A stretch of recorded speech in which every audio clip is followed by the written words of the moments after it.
Hello friends, के छ भने अर्थतन्त्र संकुचनमा जुन सबभन्दा बढी रोल मेरो हिसाबले अरूले मान्छ मान्दैन एन्ड अदर थिङ्स, तर सबभन्दा बढी रोल कसको छ भने राष्ट्र बैंकको 4/12 को नीति र भूमि मन्त्रालयको भूमि किताकाटको रोक्का।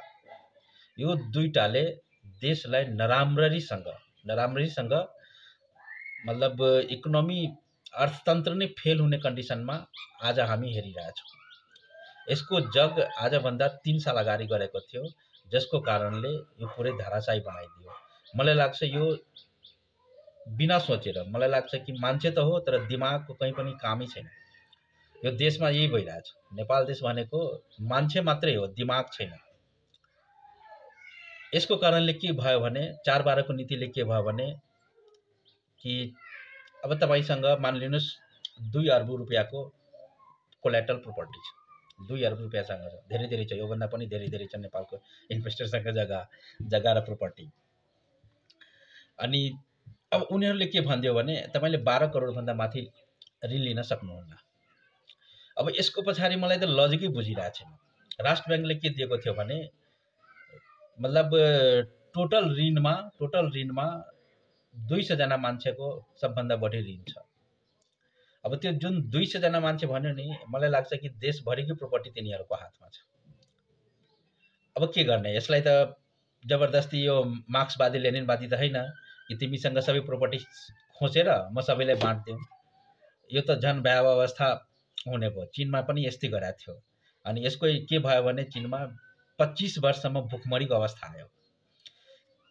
प्रोपर्टी बिस्तारै डिसेन्ट्रलाइज हुँदै गरिबको तबकासम्म जानुपर्छ।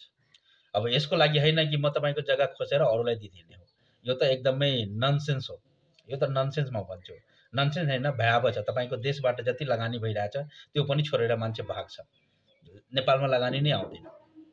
यो छोड्दियो। यो व्यवस्था त झनै नराम्रो व्यवस्था हो। अर्को कुरा, भूमि मन्त्रालय एकाएक उठ्यो, राति डिसिजन गर्यो, मन्त्रालयबाट पास गरायो अनि भन्दियो कि आजदेखि किताकाट बन्द। त्यसबाट भयो के भने लघुवित्त बैंकले लघुवित्तलाई दिन्छ पैसा, लघुवित्तले सहकारीले दिन्छ पैसा। सहकारीले आफ्नो प्रोपर्टीहरु, पर्सनल प्रोपर्टीहरु राखेर उनीहरुले के गर्छ कि ऋण उठाउँछ।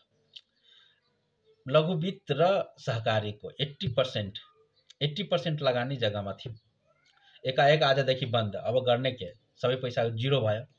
सबैको टाट पल्टिने अवस्था आयो। यतिसम्म आयो कि मान्छे जो सञ्चालक थियो लघुवित्तको सहकारीहरुको जुन सञ्चालकहरु थियो देश छोडेर भाग्यो।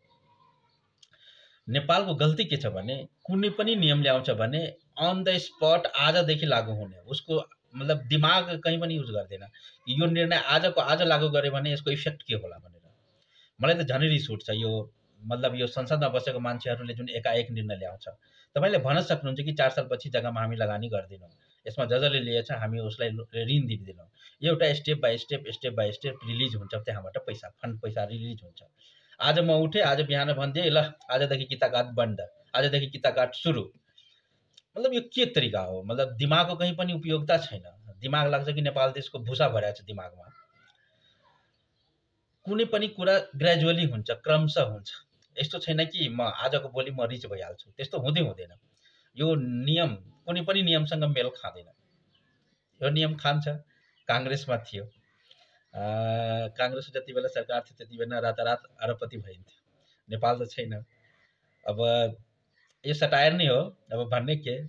तर यो दुईटा नियमले 4/12 ले क्रमशः र यो तपाईको जग्गा किताकाट रोकले नेपालको आजको जुन दुर्दशा भइरहेछ त्यो त्यसकै कारणले मलाई लाग्छ कि सबभन्दा बढी इफेक्ट गरेछ। तपाईहरु पनि सोच्नुस् यसको के हुन सक्छ। किनभने म बिजनेस स्टडीजको स्टुडेन्ट हो। म बिजनेस स्टडीज गर्छु कि व्हाई इट ह्यापन्स। यो मेरो काम हो। त्यही भएर म कुनै पनि कुराको जन्म जान पुगिरहेको खोज्न सकिरहेको हुन्छु कि मतलब कहाँबाट यो सबै समस्या उत्पन्न भएछ। किनभने समस्या कहीँ न कहीँबाट आएकै हुन्छ। त्यसको कुनै न कुनै कारण र इफेक्ट छँदैछन्। यो खोज्नु छ कि वास्तविक रिजन पत्ता लाग्यो भने त्यसलाई हामी सुधार गरेर त्यसलाई हामी हटाउन सक्छौँ। जय देश, जय नरेश।